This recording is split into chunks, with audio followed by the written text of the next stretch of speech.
Welcome to this edition of Educating Iowa. I'm Trace Pickering.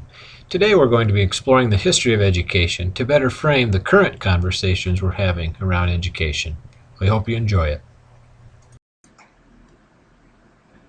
In order to understand a system, we have to understand the four elements that comprise the system: context, functions, structures, and processes. Each of these then, we ask one question. In context, we're really trying to find out what is happening around us, what's going on out in the environment that we need to be aware of that's going to impact our system. With functions, we ask, what do we want our system to do for us? What do we want it to produce for the players in that system? Structures are all about how we organize people to get the functions that we want. And finally, processes are the practices and procedures we need that drive the structures that produce the function to meet the existing context that we face. In agrarian America in the late 1600s to roughly the mid to late 1800s, we have to ask the question, what's happening around us at this time? Well, the world of America at this time was about gentlemen farmers, skilled craftsmen, learned leaders, a mass of uneducated populace, and we're trying to figure out a new governmental form called democracy.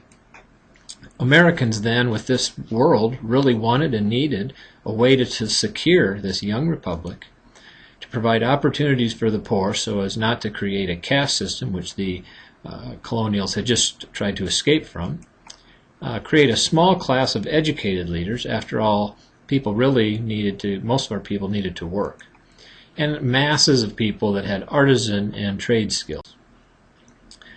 Thomas Jefferson really set the vision for education during this time, and to understand the context of the day, in his notes into the state of Virginia in 1784, Jefferson articulated the vision that would become the foundation of American education. What did he want our system to do? To rake the genius from the rubbish. Harsh words in our day, but what an important implication for where education was going to go. Agrarian America wanted and needed education to give poor kids a chance to show they were smart and strictly based on reading, writing, and math, and try to figure out how can we separate out those really smart kids from the masses. We had to ensure that America had a small number of intellectuals to advance the republic. And we needed to give poor kids an equal opportunity to demonstrate that perhaps they belonged with that group of intellectuals. Jefferson really, at this time, only wanted to find the top 10 students every year. That's how small the number needed to be. So to rake the genius from the rubbish in an agrarian society, we had to organize schools in a certain way to get that to happen. So we created one-room schoolhouses. We made sure that children of all ages from the community could attend, and as children aged, they would return to the farm, become apprentices to learn a trade, or continue in school and help younger children.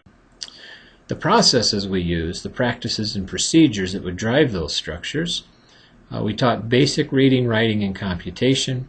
We paid teachers and housed them in each community, and during this time, attendance was not mandatory. It was purely a parent choice as to whether they sent children to school or not. So here we have an agrarian America, an upstart nation trying to forge a new democracy, settle a vast country, created a system of education that would identify the best and brightest and allow all the others to just move on into work whenever they were ready. This design was well suited to our needs and our sensibilities. It helped our economic, political, social, and educational aims to have a system that raked genius from the rubbish. We move then to the industrial America, roughly 1890 to 1980. The context changed dramatically, but let's take a look at the implications it had on education in general. The world of America in the industrial age was one of rapid industrialization, mass immigration, mass movement to the cities, and people had new jobs. They were, for the first time, more working for a wage than not, and trying to adjust to this new life, which created a huge disruption in our society and how people lived and worked and interacted with each other. So what Americans wanted and needed during this time is a way to Americanize all of these immigrants, teach them English and so forth. We had to deal with large numbers of children moving to the cities. We had to prepare large numbers of children to become factory workers and agree to work in very monotonous, unskilled kind of situations. and also prepare a small number of children who would once become the owners and managers of those factories, again, the so-called smarter people. But Jefferson's vision, even though the context changed dramatically, the function of education to rake the genius from the rubbish remained, and we softened the language and we call it sorting and selecting kids. Industrial America needed and wanted education then to efficiently and effectively sort out smart kids based on those basic skills from the not-so-smart kids. This translated into how fast could a child learn something rather than really how smart or unsmart they were. The model then itself became one of a factory model. The factory model was highly efficient, standardized, it was producing massive wealth. It was the predominant model of organization of the day. And we had to prepare then masses of children for that standardized repetitive work they would face in the factory. Again, also providing basic reading, writing, and arithmetic so that the masses could participate in society at some level. So to rake the genius from the rubbish, or sort and select, in industrial society, we designed school around the factory model. We batched kids by age when we treated them as products. We simplified and standardized the work of teaching by separating out the subjects, trying as hard as we could not to have teachers think too much, just follow an algorithm on how to teach these isolated subjects. We created tight, unwavering cycle times, much like the assembly line, that would determine quickly who could and could not keep up. If you couldn't keep up, you were essentially educationally defective. The beauty is you had a place to go. You could go to the factory and work. So over time, we developed the 13-year, 180-day, 7-hour, 50-minute cycle time of years in school, days a year, hours a day, and minutes per class. We instituted then tests and exams, which really helped us quickly and efficiently identify who got it educationally and who didn't, which really helped us sort out who society thought were the bright from the dull. The practices and procedures we needed to pull this off. We had to teach basic reading, writing, and computation, which was the foundation of the education.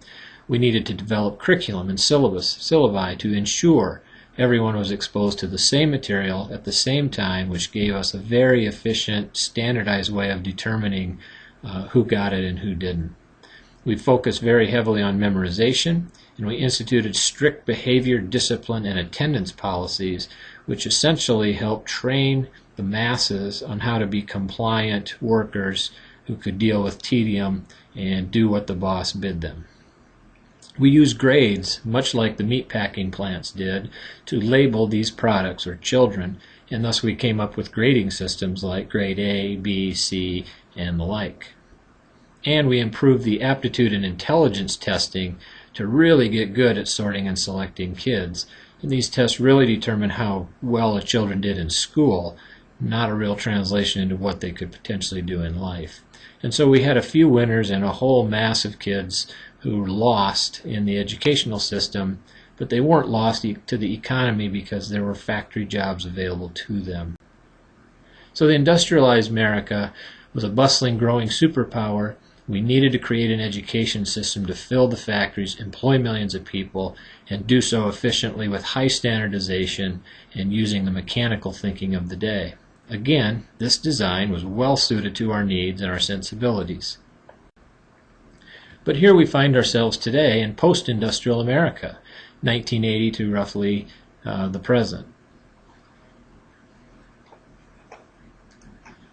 Again, we have to look at the context, what's happening around us. The context has changed dramatically in some respects and not so dramatically in others. The world of America now is about rapid globalization, mass immigration, again, continues to be an issue, and a technological explosion that creates highly connected network society and demands a lot more of workers than just simply showing up and providing their muscle. These new jobs then are requiring us to shift the way we work. It again requires much more mind than body. And it's creating a huge disruption in how we perceive learning and work and how we live in this network global economy. So what do we need and want from this? Well, we have to stay competitive in a post-industrial world. We have to prepare large numbers of kids to become knowledge, high technology workers and not mindless factory workers that really become automatons. And we need to prepare large numbers of entrepreneurs and innovators who can create new products and develop new markets and keep us moving forward. And also to solve the ongoing economic disparities that plague our country between rich and poor. So looking at Jefferson's vision, his vision is no longer valid in the context that we face today. While the context is similar, the demands are now very different. So the tried and true rake the genius from the rubbish function is out. It no longer serves our purpose. We can no longer sort and select and only highly educate a small portion of our populace. The new vision could potentially be, or should potentially be, something along the lines of, we need to unfold the potential of every child. We need every child as smart as they can be and as competent as they can be to face the context we face. The function today, then, is very different from the previous function of raking genius from the rubbish. Our post-industrial America wants and needs education, then, to effectively and efficiently help children, all children, learn to high levels, prepare masses of children not for the factory, but for highly contextualized, intellectually demanding work and world they face. And we must go beyond the old basics to ensure that children are lifelong learners and knowledge seekers, and understand the complexities of the content and communication and how to work with other people and the like. And finally, then, providing avenues for disadvantaged children to have an opportunity to realize their American dream. So, as we unfold the potential of every child in a post-industrial society, we have to think about organizing differently. We have to design school around the learner. We have to organize children by what they know and can do rather than simply an age. We must integrate the subjects. Students have to understand how English and science and math and physical education and health and art are interrelated and how they work together. We must create fluid, flexible structures that allow students to move through the system at the pace best suited for them. The fast learners can move quickly, the slow learners get the support and the encouragement they need so that they move through the system as well. It's no longer good enough that if they can't keep up on our artificial timelines that they're out. And finally, engage the larger community in connecting and learning with children. Get them involved in the social fabric of our work, and allow children's passions and interests to help drive their learning so we can use their passions to connect them to important content and learning. So what processes, what practices and procedures are needed to meet this new set of structures, to realize the new function, to manage our life in the context that we face? We have to develop individualized learning plans. We have to develop assessments that determine what children need and what they've achieved, as opposed to just testing them on content. We must focus on inquiry and integration of the subject matters, and we must allow students' passion and interest to drive the learning. Developing teams of teachers who consistently interact with one another and with students helps provide students with the model of the types of behaviors that need to be done in the new workplace. It's no longer an isolated issue. We have to work together. So here we are in a global networked economy, driving a new economy in America, one based upon innovation, creativity, and knowledge. In order to continue our dominance and our power in the world, we must employ millions of people in this new knowledge-based economy, and we have to do that by ensuring that all children learn and develop to their maximum potential. We cannot continue with structures and processes designed to rake genius from the rubbish. This becomes our new economic realities, political realities, social, moral imperatives, and the frame on which we need to design our education system. Here we are today. Much of our conversation and discussion focuses only on structures and processes, and most of our solutions today seem to want to take the factory model and continue to try to improve it, when clearly the factory model of organization and the way people learn no longer fit our function and our context.